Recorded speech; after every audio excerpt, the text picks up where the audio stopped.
오늘 은혜 받으실 말씀은 히브리서 12장 1절에서 2절까지 말씀입니다. 히브리서 12장 1절에서 2절까지 말씀을 다 같이 봉독하겠습니다. 이러므로 우리에게 구름같이 둘러싼 허다한 증인들이 있으니 모든 무거운 것과 얽매이기 쉬운 죄를 벗어버리고 인내로써 우리 앞에 당한 경주를 하며 믿음의 주요 또 온전케 하시는 이인 예수를 바라보자. 그는 그 앞에 있는 기쁨을 위하여 십자가를 참으사 부끄러움을 개의치 아니하시더니 하나님 보좌 우편에 앉으셨느니라. 아멘. 오늘은 내 믿음의 가나다라는 제목으로 말씀을 나누겠습니다. 나는 항상 내 믿음을 증명해서 보고 내 믿음이 자라도록 합니다. 믿음이 자라려면 재료가 필요한데 그 재료가 바로 생각과 꿈과 믿음과 말씀이 재료가 되는 것입니다. 우리가 믿음이 자라려면 믿음의 재료가 되는 생각을 잘 다스려야 됩니다. 너희 생각이 너희 삶의 근원이 된다고 하나님께서 말씀하셨습니다.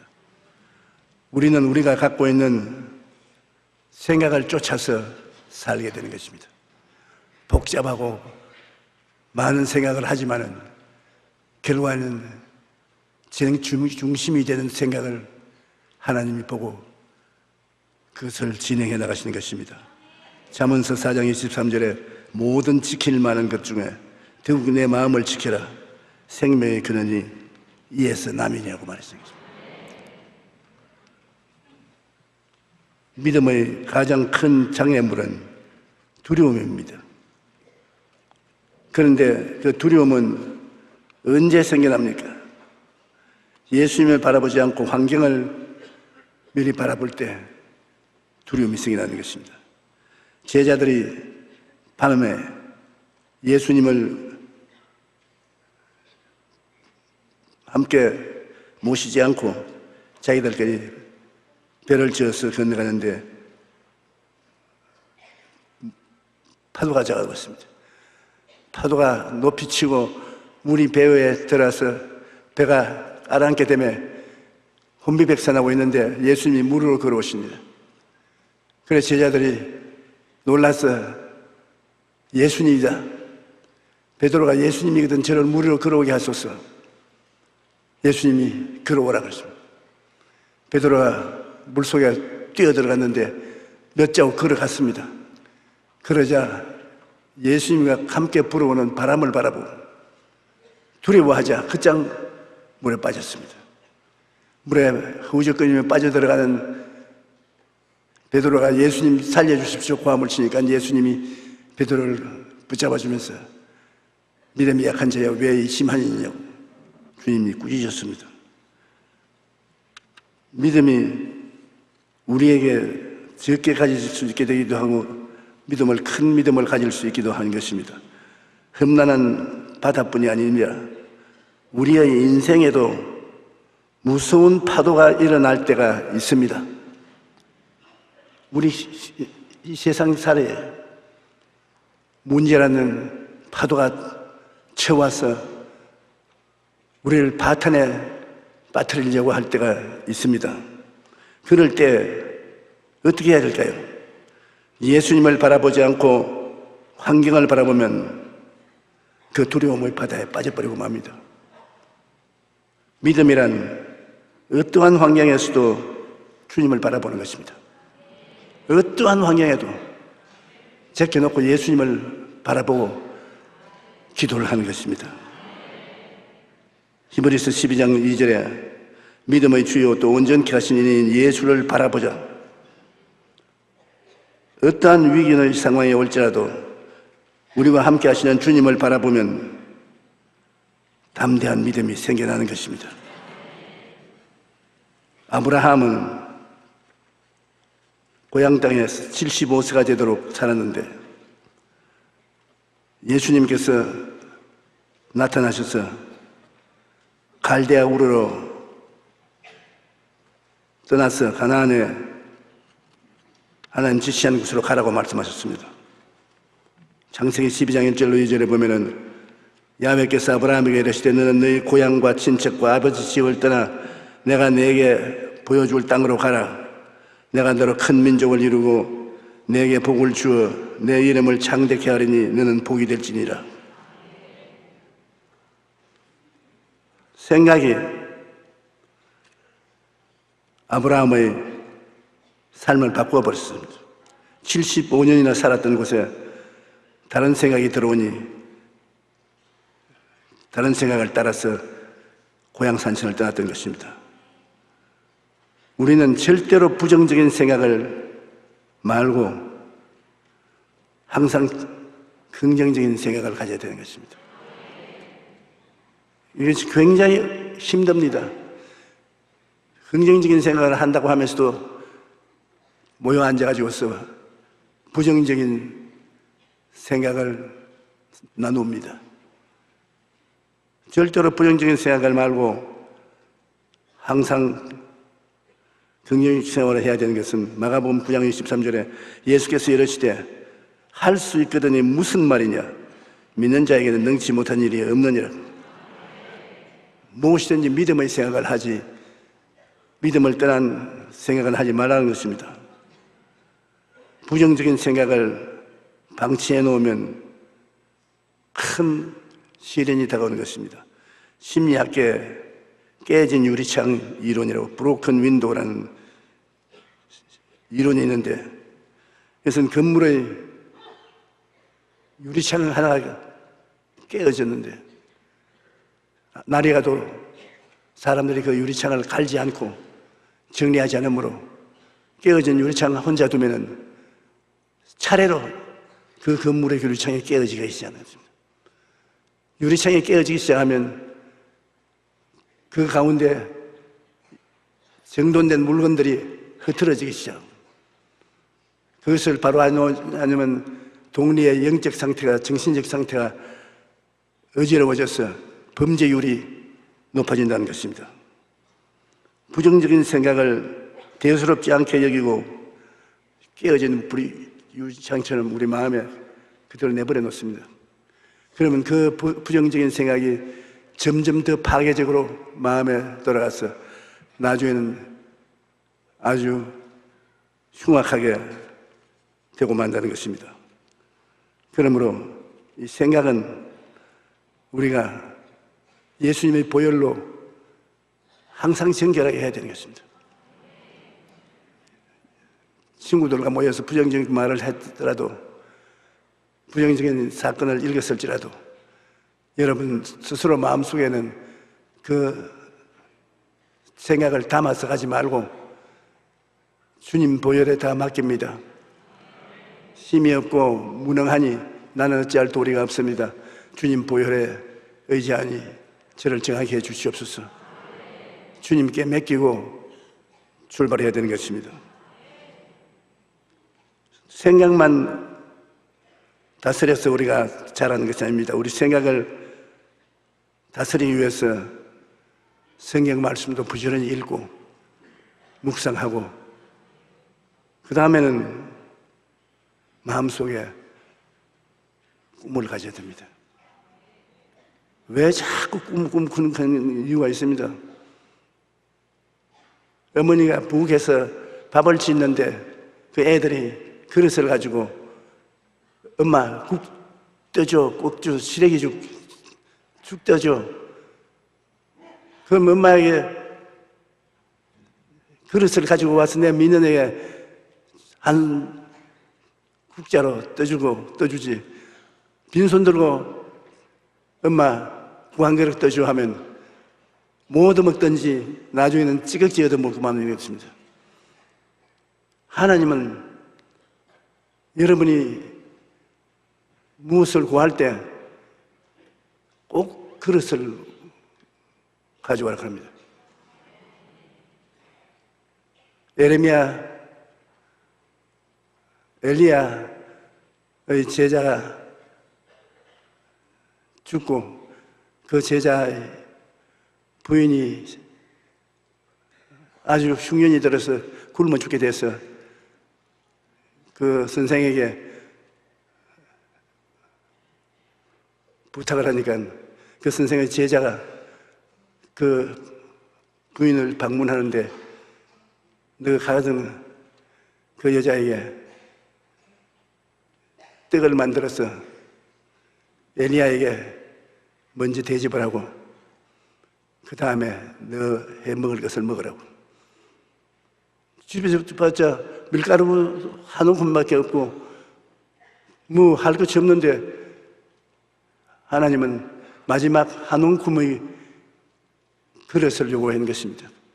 그래 그 말을 하니까 한 움큼 밀가루를 물에 타서 떡을 반죽해서 엘리야를 위해서 만들었습니다. 그러고 엘리야를 위해서 떡을 만들고 난 다음에 다시 풍년이 들어와서 밀가루가 생일까지 그 밀가루통에 밀가루가 끊어지지 않냐고 기름병에 기름이 끊어지지 않는다는 것입니다. 수용할 수 있는 준비가 되어 있는 사람에게 주님이 은혜를 주지 준비가 되어 있지 않은 사람에게 은혜를 안 주시는 것입니다. 그러므로 우리는 꿈을 담는 내일을 우리 마음속에 분명하게 가지고 있어야 되는 것입니다. 꿈이 없는 사람은 방종하게 되고 결국 망하고 마는 것입니다. 성령께서는 사도행전 2장 11절에 하나님의 말씀에 내가 내 영을 모든 육체에게 부어주리니 너희 자녀들은 예언할 것이요 너희 젊은이들은 환상을 보고 너희 늙은이들은 꿈을 꾸리라고 말씀하신 것입니다. 꿈을 마음속에 품기만 하지 말고 꿈을 소원을 두고 바라야 되는 것입니다. 소원과 꿈은 거의 같은 말입니다. 소원을 가진 사람이 꿈을 꾸고 꿈을 꾸는 사람이 소원을 하기 때문에요. 빌립보서 2장 13절에 너희 안에서 행하시는 이는 하나님이시니 자기의 기쁘신 뜻을 위하여 너희에게 소원을 두고 행하게 하시나니 우리에게 무엇을 하시기를 원하시면 주님이 소원을 우리 마음속에 부어줍니다. 소원이 꿈입니다. 마음속에 꿈을 부어주시고 꿈이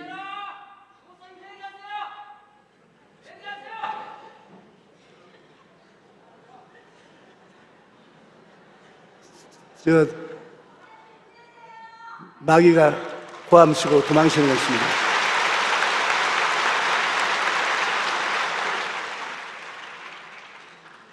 주님이 말씀 증거할 때도 고함을 치는 마귀가 있었는데 나 같은 제자야 사람 칠 때 귀신이 쫓겨나지 않겠습니까? 좋은 징조입니다. 시편 71편 14절에 나는 항상 소망을 품고 주를 더욱더욱 찬송하리다. 난 꿈을 품고 주님께 부르짖겠다는 것입니다. 그리고 내가 꿈을 꾸고 있는 것을 알면 그 다음에는 내 마음속에 행동에 옮기는 믿음이 있는가 살펴봐야 되는 것입니다. 내가 무슨 생각을 하나? 내가 무슨 꿈을 꾸고 있냐? 내가 무슨 믿음을 가지느냐? 매일 내가 믿음에 사느냐? 그것을 알아봐야 되는 것입니다. 주님은 믿음이 있는 자를 칭찬하셨으나 믿음이 없는 자는 꾸중하셨습니다. 마태복음 9장 20절로 22절에 12의 혈루병을 앓은 여인이 군중들의 뒤에 섞여와서 예수님 옷자락에 손을 대었습니다. 옷자락만 만지면 12의 혈루병이 나을 것을 믿었는데 그 믿은 대로 되었습니다. 예수님이 돌아보시고 그 여자를 발견하시고 내 믿음이 너를 고쳤으니 평안히 가라고 하셨습니다. 칭찬하셨습니다. 그러자 여자가 깨끗이 나와서 집으로 갈 수 있는 것입니다. 미국에 새로워진 자신을 바라보는 치료법이 있습니다. 미국의 마약 알코올 중독 치료센터에서 실시하는 치료 프로그램 중에 흥미로운 것이 있는데 바로 외물을 바꿔주는 것입니다. 그곳에 온 사람들은 마약 중독자로서 수염이 덥수룩하고 머리를 빗지 아니하고 옷도 아주 험하게 입고 있는데 온 사람들을 수염을 깨끗이 깎아주고 머리를 정결하게 만들어주며 옷도 깨끗한 옷을 입히고 아주 신사로 만들어서 그 사람들을 그물 앞에 세워놓습니다. 보라고. 깜짝 놀랄 만큼 다른 사람이 있어요. 적이 난 줄 몰랐습니다. 넌 저런 사람이 될 수 있는데도 불구하고 다른 길을 걸어가고 있다. 그래서 매일같이 자화상을 보여줘요. 그러면 대다수의 사람이 다 변화가 된다는 것입니다. 자기 자화상에서 본 사람이 되어서 마약 중독자가 되지 않고 건전한 사람이 된다는 것입니다. 그런데 하물며 크리스찬들은 어떻게 해야 되겠습니까? 갈보리 십자가 밑에 나아가죠.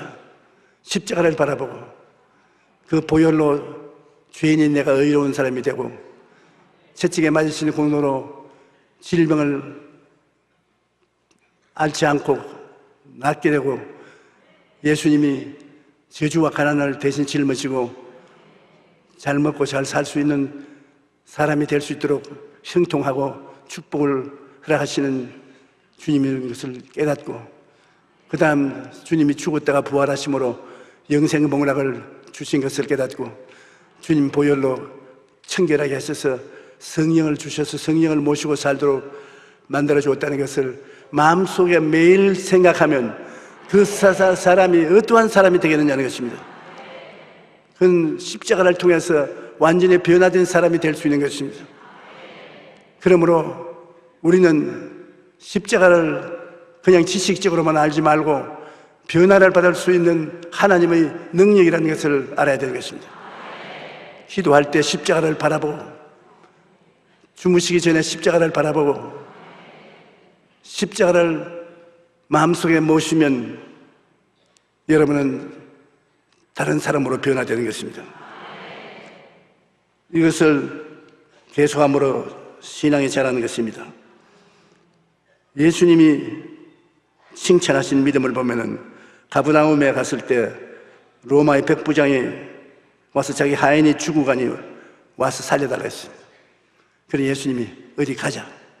하인 집으로 가니 하인이 예수님 앞을 막았습니다. 주님이 감히 우리 집에 올 수가 없습니다. 군대에서는 높은 사람이 부하를 보고 명령을 하면은 어디 가도 그 명령을 준행합니다. 우리 집에도 내 하인이 병들었는데 주님이 그까지 올 수가 없습니다. 그 하인도 내가 가라면 가고 오라면 오라는 하인입니다. 주님이 나보고 너 종이 나았다고 말씀하시면 내 종은 낫는 것입니다. 그러므로 주님 힘들게 오시지 마십시오.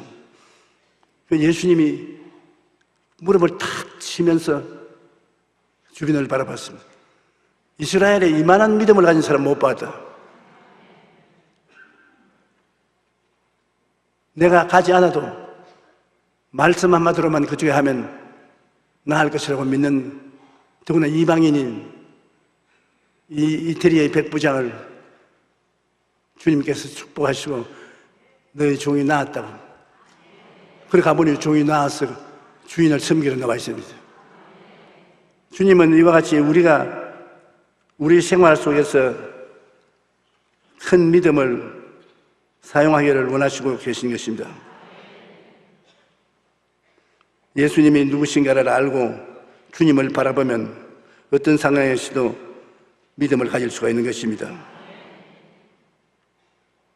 주님께서 우리에게 놀라운 믿음을 주신 것은 너가 내 이름을 무엇이든지 가지고 내게 구하면 내가 시행하리라고 말씀하시는 것입니다. 우리는 놀라운 약속을 가지고 있기 때문에 믿음을 가지고 담대하게 기도할 수 있는 것입니다. 한번 들어보십시오. 마태복음 16장 7절로 10절 말씀은 제자들이 서로 논의하여 가로되 우리가 떡을 가져오지 못하였도다 하거늘 주님께서 먹을 것에 대해서 제자들에게 물으니까 제자들이 자기까지 이야기한 것입니다. 예수께서 아시고 이르시되 믿음이 적은 자들아 어찌 떡이 없으므로 이논하느냐 너희가 아직도 깨닫지 못하느냐 떡 5개로 5,000명을 먹이고 주운 것이 몇 바구니며 떡 7개로 4,000명을 먹이고 주운 것이 몇 광주리가 이제 기억하지 못하느냐. 마태복음 17장 20절에 진실로 너희에게 이르노니 만일 너희에게 믿음이 겨자씨 하나만큼만 있어도 이 산을 명하여 여기에서 저기로 옮겨지라면 옮겨질 것이요 또 너희가 못할 것이 없으리로다. 히브리서 10장 38절에 너희 의인의 믿음은 믿음으로 말미암아 살리라. 또한 뒤로 물러가면 내 마음이 그를 기뻐하지 아니하리라. 여기 보면 믿음이란 학문이 아니고 생활을 변화시키는 능력이라고 말하고 있습니다. 우리가 믿음을 겨자씨만 하나라도 가지고 있으면 그건 변화를 가져오지 그게 데코레이션 하고 가지고 있는 것이 아니라는 것입니다. 나는 겨자씨만한 믿음이 있습니다. 나는 한 숟갈만한 믿음이 있습니다. 그 주님께 소용없어요. 그거는 구경시키는 믿음이고 학문적인 믿음이지. 산을 변화시키고 생활을 변화시키는 믿음이기 때문에 그런 믿음이 있으면 문제가 해결된다는 것입니다. 믿음은 반드시 문제를 해결해야 되는 것입니다. 해결하지 못하는 믿음은 믿음이 아닙니다. 그러므로 여러분께서 믿음에서 들으면 그리스도의 말씀으로 말미암는다고 하나님 말씀을 여러분께서 들어서 믿음이 생기면 그것으로 변화를 믿으십시오. 변화를 가져옵니다. 기적이 가져오는 것입니다.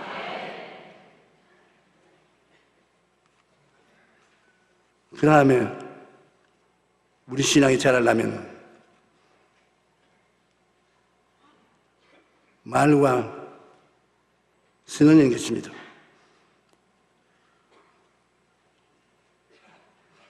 우리가 꿈을 꾸고 믿음을 가지 그럼 그것이 주위를 변화시키고 창조를 가져왔다는 선언을 해야 되는 것입니다. 예수님께서는 항상 선언을 하셨습니다. 꿈이란 없는 것을 있는 것 같이 생각하고 보고 말하고 변화와 창조를 선언하고 시인해야 하는 것입니다. 시편 27편 2절에 그의 마음의 소원을 들어주셨으며 그 입술의 요구를 거절하지 아니하였도다. 입술의 요구를 해야 되는 것입니다. 민수기 14장 28절에 그들에게 이르시되 야훼의 말씀에 내 삶을 두고 맹세하노라. 너희 말이 내 귀에 들린 대로 내가 너희에게 행하리라. 하나님 귀에 들리도록 선언을 하면은 하나님이 그것을 시행하겠다는 것입니다. 믿음이라는 것은 여러분 우리가 생각하는 것보다도 훨씬 살아서 역사하는 것입니다. 제가 일전에 어느 인터뷰를 하는데 TV 아나운서가 저보고 목사님 믿음이 무엇인지 간단히 말해 주십시오. 다 설명하면 알아들을 수가 없습니다. 그래 내가 그렇게 하지요. 제가 계란으로 바위를 치면 어떻게 됩니까? 그 아나운서 웃으면서 그야 계란이 박살이 나지요. 내가 아니요 계란이 박살이 안 납니다. 어떻게 되는 거죠? 계란을 가지고 바위를 치면은 바위가 박살이 납니다. 그러니까 나이가 좀 돌아온 사람이 아닌가 싶으면 얼굴을 가지고서 어떻게 그럴 수 있습니까? 그럴 수 있어야 믿음입니다. 왜냐? 계란으로 바위를 치면 계란이 깨진다는 것은 3차원적 생각이고 이성적이고 과학적이고 경험적인 것이. 그런데 계란을 들고 바위를 치면 바위가 깨어진다는 것은, 이것은 4차원적인 기적인 것입니다. 그러므로 믿음이란 뭐냐? 기적이 일어날 것을 믿는 것이 믿음입니다. 바위가 깨어져야 그 믿음이 믿음이지, 바위가 안 깨어지면 믿음이 아닙니다. 그러니까 고개를 갖다 그러면서 그 쉬운 줄 알았지 쉽지 않네요. 여러분이 믿음을 쓰면 그것이 기적을 산출해야 믿음인 것입니다. 주 예수님께서 병자들 고칠 때 내 믿음이 너를 구원하시니 편안히 가라. 일반적으로 생각해도 절대로 안 나을 사람인데 주님 말씀을 하니까 병이 오는 것이 아니라 도망쳐버린 것입니다. 오늘 여러분 기적을 믿습니까? 아멘, 할렐루야. 어떠한 죄인이라도 예수님을 믿으면 구원을 받는다. 그런 거짓말 하지 마십시오. 저런 사람이 구원을 받으려고요. 그러게 그런 사람이 구원을 받기 때문에 기독교 신앙은 기적인 것입니다. 아주 믿음이란, 여러분 하나님 말씀을 통해서 가슴 속에 꿈과 믿음으로 받아들이면 처음으로 놀라운 신앙생활을 하고 행복한 삶을 살 수 있는 것입니다. 성경을 펼치면 기적이 가득합니다. 일본의 유명한 신학자 우찌무라 간주어는 성경에서 기적을 제외한다면 표지 2장밖에 남는 것이 없는다고 말했었습니다. 성경은 두 껍데기 안에 기적만 가득 차 있다는 것입니다. 우리는 전능하신 하나님을 믿기 때문에 성경에 기록된 기적들이 오늘날에도 일어날 것을 믿어야 하는 것입니다. 그러므로 우리는 예수 그리스도를 믿는 것을 종교라고 생각하지 않습니다. 종교적인 지식, 종교적인 이식이 아닙니다. 우리 변화라고 생각하는 것입니다. 배고픈 사람에게 밥을 먹고, 목마른 사람이 물을 마시고, 병든 사람에게 약을 먹고 변화를 받는 것입니다. 사망에서 생명으로, 흑암에서 광명으로, 무에서 유로, 실패에서 성공으로 변화가 다가오는 것입니다. 그러므로 우리 이 믿음을 주시기 위해서 예수님께서 사람의 몸을 쓰고 오셔서 믿음의 대가를 지불하기 위해서 몸짓고 피 흘려서 죽으신 것을 우리는 알고 있습니다. 그러므로 우리는 예수 한 분 마음속에 모시고 성경을 들고 기도하여 성령을 믿으면 여러분은 달라진 사람이 되는 것입니다. 그렇기 때문에 예수님께서 그냥 우리에게 믿으라 하는 것이 아니라 우리 위해서 목숨을 바쳤던 것입니다. 요한복음 6장 53절로 50절에 보면, 58절에 보면은 예수께서 이르시되 내가 진실로 진실로 너에게 이르노니 인자의 살을 먹지 아니하고 인자의 피를 마시지 아니하면 너희 속에 생명이 없느니라. 내 살을 먹고 내 피를 마시는 자는 영생을 가졌고 마지막 날에 내가 그를 다시 살리리니 내 살은 참된 양식이요 내 피는 참된 음료로다. 내 살을 먹고 내 피를 마시는 자는 내 안에 거하고 나도 그 안에 거하나니 살아계신 아버지께서 나를 보내심에 내가 아버지로 말미암아 사는 것 같이 나를 먹는 그 사람도 나로 말미암아 살리라. 이것은 하늘에서 내려온 떡이니 조상들이 먹고도 죽은 것과 같지 아니하여 이 떡을 먹는 자는 영원히 살리라.